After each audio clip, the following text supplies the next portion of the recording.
এবার বলেন তো, নবী দুনিয়াতে রেখে গিয়েছেন শরীয়ত অপূর্ণাঙ্গ না পূর্ণাঙ্গ? পূর্ণাঙ্গ। এই পূর্ণাঙ্গ শরীয়তের মধ্যে কেউ যদি ইবাদতের নামে নতুন কিছু আবিষ্কার করে সওয়াবের আশায়, এটাকে বেদাত বলে। বলেন এটাকে কি বলে? সহিহ বুখারীর বর্ণনা 2697 নম্বর হাদিস, 2697 নম্বর হাদিস। এই হাদিসের বর্ণনাকারী আয়েশা সিদ্দিকা রাদিয়াল্লাহু তাআলা আনহা, তিনি বলেন, قال رسول الله صلى الله عليه وسلم, রাসূলুল্লাহ সাল্লাল্লাহু আলাইহি ওয়াসাল্লাম বলেন, মান আহদাসা ফি আমরিনা মা লাইসা ফিহি ফাহুয়া রাদ্দুন ওয়া ফি রিওয়ায়াতিন মান আহদাসা ফি আমরিনা হাযা মা লাইসা ফিহি ফাহুয়া রাদ্দুন। নবীজি বলেন, কেউ যদি আমাদের এই দ্বীনের মধ্যে, শরীয়তের মধ্যে ইবাদতের নামে নতুন কিছু আবিষ্কার করে, ফাহুয়া রাদ্দুন, এটা রাসূল সাল্লাল্লাহু আলাইহি সাল্লামের কুলি কেমন ছিল? কুলি বুঝেননি? কুলি, এই কুলি ছিল কেমন? মুসনাদে আহমদ হাদিসের কিতাব 18838 নম্বর হাদিস। এই হাদিসের মধ্যে আসছে, উতিয়া রাসূলুল্লাহ সাল্লাল্লাহু আলাইহি ওয়াসাল্লাম বিদালবিম মিন মা, নবীজির কাছে এক বালতি পানি আনা হলো। ফাশারিবা মিনহু, আল্লাহ নবী পানি পান করলেন, করার পর ফামাজ্জা, কুলি করলেন, করার পর ফামাজ্জা ফিদ্দালবি, বালতির মধ্যে কুলির পানি ফেলে দিলেন। সাহাবী বলেন, বালতির পানি আর কুলির পানি একসাথে হওয়ার পর ফাফাহা মিনহা মিসলু রিহিল মিস্ক, পানি থেকে মেশক আম্বরের ঘ্রাণ বের হওয়া শুরু হয়।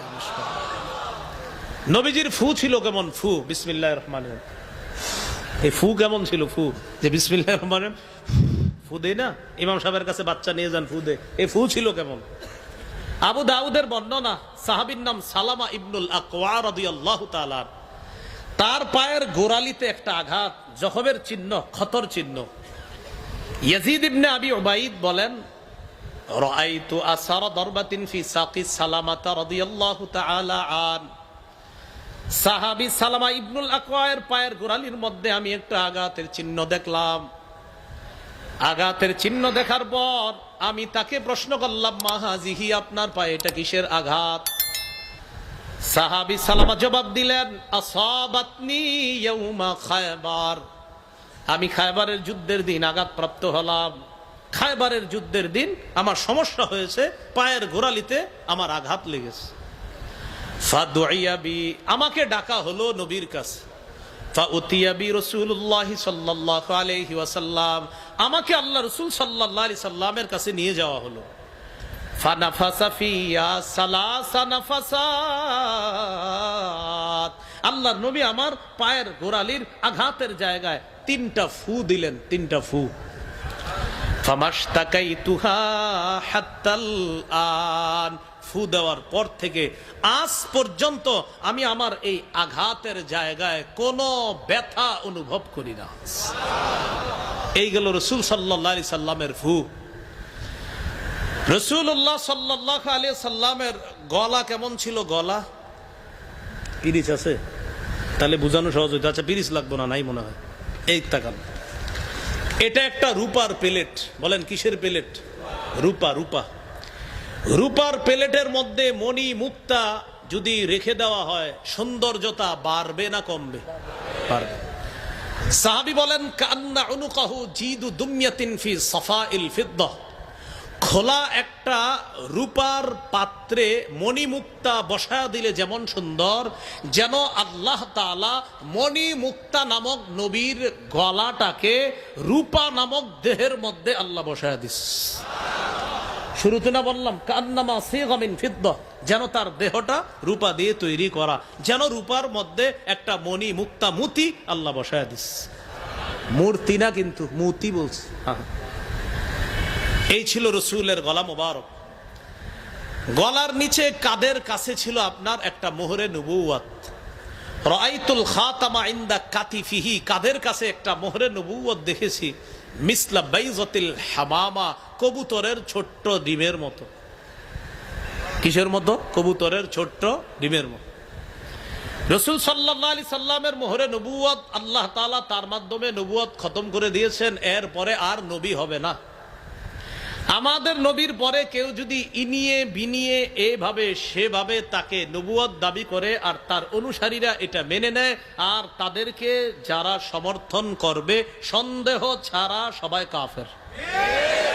সন্দেহ ছাড়া কি হবে? সবাই কাফের। অনেক অফিসের সামনে দেখবেন লেখা আছে লা ইলাহা ইল্লাল্লাহু মুহাম্মাদুর রাসূলুল্লাহ সাল্লাল্লাহু আলাইহি সাল্লাম। কালিমা সুন্দর।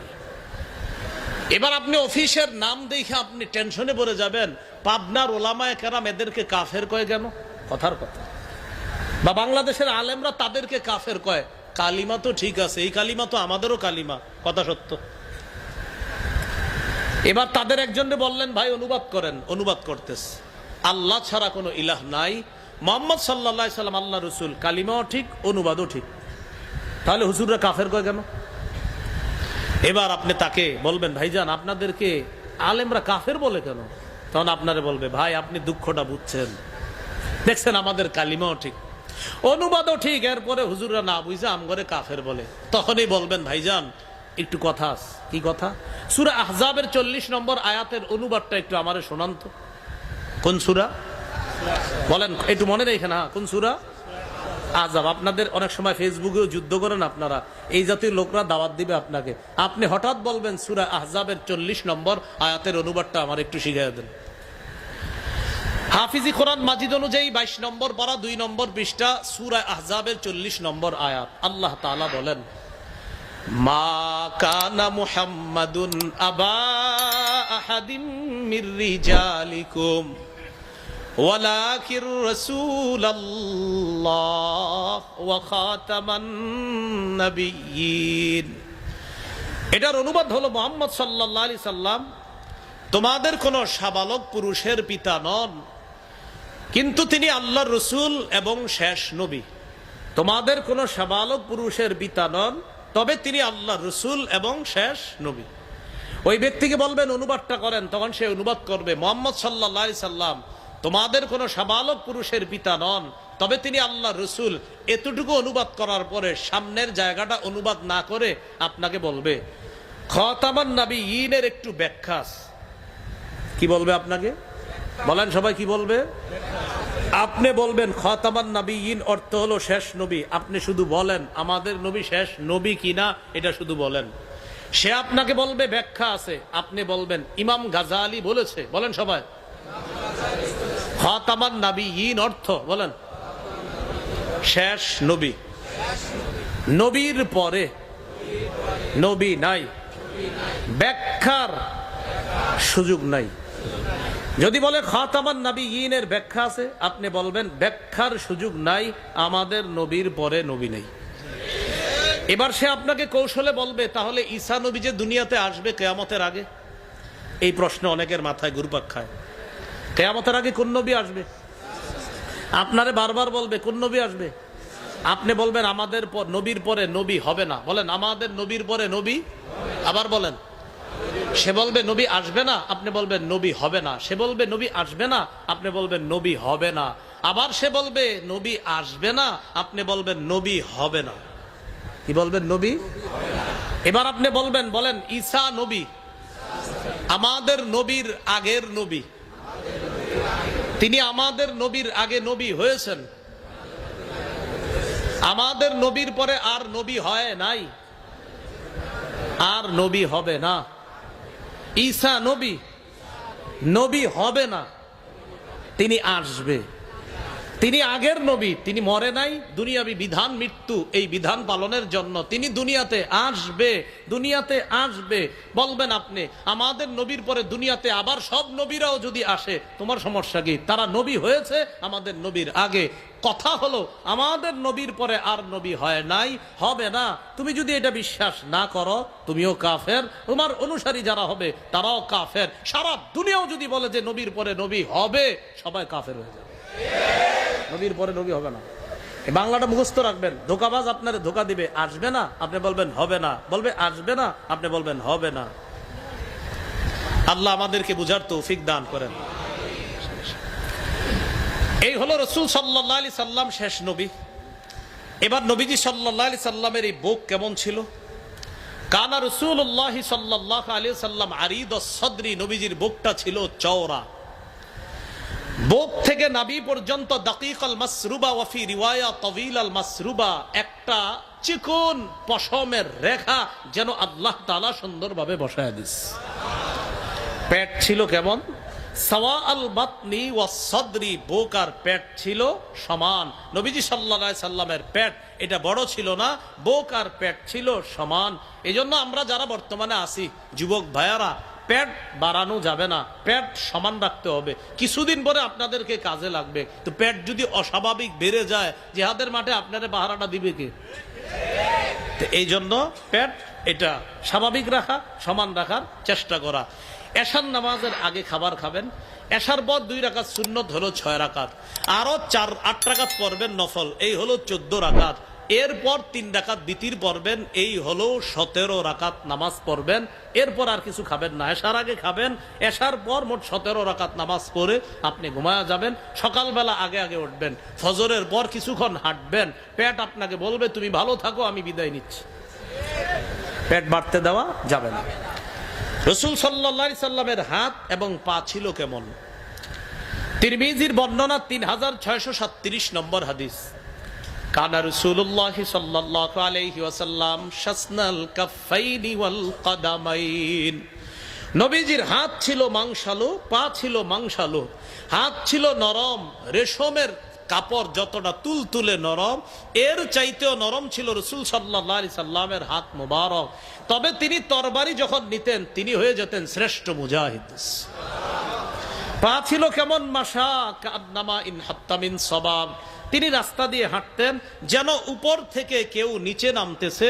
আল্লাহ রাসূল সাল্লাল্লাহু আলাইহি সাল্লাম এইভাবে রাস্তা দিয়ে তিনি হাঁটতেন। রাসূলুল্লাহ সাল্লাল্লাহু আলাইহি সাল্লামের এইগুলো জন্ম মোবারক, মাথা থেকে পা পর্যন্ত আল্লাহ রাসূল সাল্লাল্লাহু আলাইহি সাল্লামের বর্ণনা। এবার আপনারা একটু বলেন তো, জন্ম হয়েছে কি বারে? আবার বলেন, সোমবার। সহিহ মুসলিমের বর্ণনা 1162 নম্বর হাদিস। এই হাদিসের মধ্যে আছে সুইলা রাসূলুল্লাহ সাল্লাল্লাহু আলাইহি সাল্লাম আন সাওমি ইয়াউমিল ইসনাইন, রাসূলুল্লাহ সাল্লাল্লাহু আলাইহি সাল্লামকে সোমবারের রোজা সম্পর্কে জিজ্ঞাসা করা হলো। ফাকালা রাসূলুল্লাহ সাল্লাল্লাহু আলাইহি ওয়াসাল্লাম ইয়াউমুন ওয়ালিদতু ফীহ, সোমবার আমি রোজা রাখি, এর কারণ হলো সোমবারে আমার জন্ম, তাই সোমবার দিন আমি রোজা রাখি। একটু একটু বুঝেন, বলেন তো সোমবার দিন নবী কি রাখতেন? বছরে একদিন সোমবার হয় না, কবে? সপ্তাহে একদিন। তাহলে সপ্তাহে প্রতি সোমবারে জন্মদিনে রাসূল সাল্লাল্লাহু আলাইহি সাল্লাম শুকরিয়াতান কি রাখতেন? রোজা রাখলে কি খায় না না খাওয়া থাকে? বাৎসরিক জন্মদিনে যেটা হয় এটা কি খাওয়া হয় না না খাওয়া হয়? খাওয়া হয়। তাহলে সাপ্তাহিক রাসূল সাল্লাল্লাহু আলাইহি সাল্লাম জন্মদিনে আমল করতেন, এটা হলো সুন্নাহ। বাৎসরিক ভাবে যেটা করা হয় এটা হলো বেদআত। বেদআত ছাড়তে হবে, সুন্নাহ ধরতে হবে। বেদআত ছাড়তে হবে, সুন্নাহ ধরতে হবে। তাহলে নবীর জন্মদিনের আমল রোজা রাখা, এটা বাৎসরিক না সাপ্তাহিক? এটা কি বছরে একবার না সপ্তাহে একবার? সপ্তাহে একবার। তাহলে বাৎসরিক যেটা এটা বেদাত, সাপ্তাহিক নবীজির জন্মদিনে রোজা রাখা এটা হলো সুন্নাহ। আল্লাহ আমাদেরকে সুন্নাহের অনুসারী হওয়ার তৌফিক দান করেন। এবার শুনেন, নবীজির জন্মদিনকে কেন্দ্র করে ভারত উপমহাদেশ, বিশেষ করে আমাদের বাংলাদেশেও প্রচুর বেদাতি কর্মকাণ্ড হয় না? হ্যাঁ, বিসমিল্লাহ। তাহলে আমাদের বাংলাদেশে বেদাত হয়, একটু আমার সাথে মনে রাখবেন, আমার সাথে আগে এই ব্যাপারে একমত হন। বলেন, নবী যা রেখে গিয়েছেন তাই গ্রহণ করব। নবী যা থেকে নিষেধ করেছেন তা থেকে বেঁচে থাকব। এটাই শরীয়ত। এটাই কি শরীয়ত? সূরা হাশরের 7 নম্বর আয়াতে আল্লাহ বলেন, ওয়ামা আতাকুমুর রাসূলু ফাখুযুহু ওয়ামা নাহাকুম আনহু ফান্তাহু। আল্লাহ তাআলা বলেন, রাসূল সাল্লাল্লাহু আলাইহি সাল্লাম তোমাদেরকে যা দেন তা গ্রহণ করো, যা থেকে নিষেধ করেন তা থেকে বিরত থাকো। এই কথা বলছেন আল্লাহ তাআলা পবিত্র কোরআনের মধ্যে। আল্লাহ তোমাদেরকে যা দেন তা গ্রহণ করো, যা থেকে নিষেধ করেন তা থেকে তোমরা বিরত থাকো। রাসূলুল্লাহ সাল্লাল্লাহু আলাইহি সাল্লাম হাদিসের মধ্যে বলেন, তাখরিজু শরহিস সুন্নাহ, নবীজি বলেন, মা তারাকতু শাইআন মিম্মা নাহাকুমুল্লাহু আনহু ইল্লা ওয়াকাদ নাহাইতুকুম আন। নবীজি বলেন, আমি এমন কোন জিনিস দুনিয়ার মধ্যে রেখে যাই নাই, আল্লাহ তাআলা যা নিষেধ করেছেন এমন কোন জিনিস আমি তোমাদের কাছে পৌঁছাইতে নিষেধ করি নাই, এমনটা হয় নাই। যা নিষেধ করেছেন আমি সব তোমাদেরকে নিষেধ করেছি। মা আমারতু বিহি মিন শাইইন ইল্লা ওয়াকাদ আমারতুকুম বিহি। আল্লাহ তাআলা যত কিছু তোমাদেরকে আদেশ করেছেন, মা আমারাকুমুল্লাহু বিশাইইন ইল্লা ওয়াকাদ আমারতুকুম বিহি, আল্লাহ যা আদেশ করেছেন সব আদেশগুলা তোমাদের কাছে পৌঁছিয়েছি। আল্লাহ যা নিষেধ করেছেন সব নিষেধাজ্ঞাগুলাও তোমাদের কাছে আমি পৌঁছিয়েছি, একটু আমি ছাড়ি নাই, আমি সব তোমাদের কাছে যথাযথভাবে পৌঁছাইছি। এবার একটু বুঝেন, তাহলে বলেন তো, নবীজির আদেশ নিষেধ এটাকে বলা হয় পূর্ণাঙ্গ দিন। বলেন এটাকে কি বলা হয়? এই ব্যাপারে সূরা মাইদার 3 নম্বর আয়াতে আল্লাহ বলেন, আল ইয়াউমা আকমালতু লাকুম দীনাকুম, আজ আমি তোমাদের জন্য তোমাদের দিনকে পূর্ণাঙ্গ করে দিলাম। এবার বলেন তো, নবী দুনিয়াতে রেখে গিয়েছেন শরীয়ত অপূর্ণাঙ্গ না পূর্ণাঙ্গ? পূর্ণাঙ্গ। এই পূর্ণাঙ্গ শরীয়তের মধ্যে কেউ যদি ইবাদতের নামে নতুন কিছু আবিষ্কার করে সওয়াবের আশায়, এটাকে বেদাত বলে। বলেন এটাকে কি বলে? সহিহ বুখারীর বর্ণনা 2697 নম্বর হাদিস, 2697 নম্বর হাদিস। এই হাদিসের বর্ণনাকারী আয়েশা সিদ্দিকা রাদিয়াল্লাহু তাআলা আনহা, তিনি বলেন, قال رسول الله صلى الله عليه وسلم, রাসূলুল্লাহ সাল্লাল্লাহু আলাইহি ওয়াসাল্লাম বলেন, মান আহদাসা ফি আমরিনা মা লাইসা ফিহি ফাহুয়া রাদ্দুন ওয়া ফি রিওয়ায়াতিন মান আহদাসা ফি আমরিনা হাযা মা লাইসা ফিহি ফাহুয়া রাদ্দুন। নবীজি বলেন, কেউ যদি আমাদের এই দ্বীনের মধ্যে, শরীয়তের মধ্যে ইবাদতের নামে নতুন কিছু আবিষ্কার করে, ফাহুয়া রাদ্দুন, এটা প্রত্যাখ্যান করা হবে, এটা বেদাত, এই বেদাত পরিত্যাজ্য, বেদাতকে প্রত্যাখ্যান করা হবে। এখন এই জায়গায় যারা আছেন আপনারা, আমি যদি এখন বেদাতের কথা সামনের দিকে বলি, আপনারা কি প্রত্যাখ্যান করতে রাজি আছেন ইনশাআল্লাহ?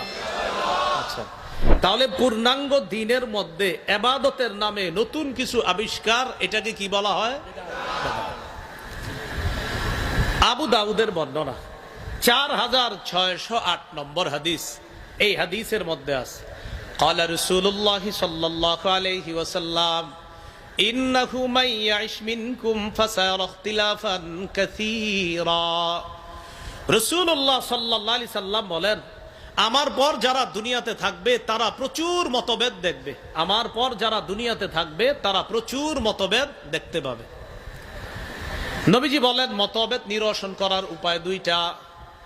আলাইকুম বিসুন্নতি ওয়া সুন্নাতিল খুলাফাইর রাশিদিনাল মাহদিয়িন। আমার পর যারা দুনিয়াতে থাকবা প্রচুর মতভেদ দেখতে পাবা। মতভেদ নিরসন করার উপায় দুইটা। 1 নাম্বার, আমার সুন্নাহ আঁকড়ে ধরবা। 2 নাম্বার, আমার হেদায়েত প্রাপ্ত খুলাফায়ে রাশেদার সুন্নাত আঁকড়ে ধরবা।